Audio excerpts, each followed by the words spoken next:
Որտեղ գործուն քայլեր, այնտեղ նաև ռիսկեր։ Մենք հասկանում ենք ռիսկերը, մենք ռիսկերը ներքին քննարկումներ ենք ունեցել եւ այդ ռիսկերը բազմաթիվ անգամ ինքներս քննարկել ենք։ Բայց սրանք այն քայլերն են, որ Հայաստանի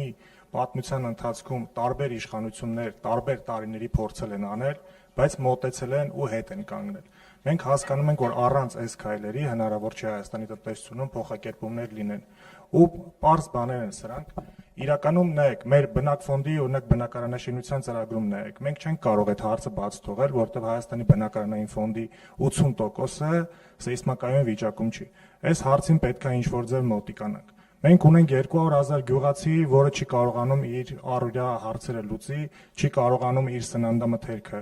վաճառի, ու այդ մարդկանց մենք ուղղակի չենք կարող ասել, գիտեք ինչ կա, դուք պիտի լավ ապրեք, որովհետև այդ մարդը ունի կապիտալի խնդիր, ունի շուկայի հասանելիության խնդիր, իր եկամուտը այնքան բարձր չի, որ ինքը կարողանա իր համար մարքեթինգ կատարի, եւ այստեղ պետական աջակցությունը նրա համար մեծ նշանակալի դեր է խաղալու։ Ու բոլոր այս քայլերը, որ մենք հիմա ներկայացնում ենք, սրանք հստակ հաշվարկված քայլեր են, ու այո, մենք հասկանալով ռիսկերը, մենք այս քայլերին գնալու ենք։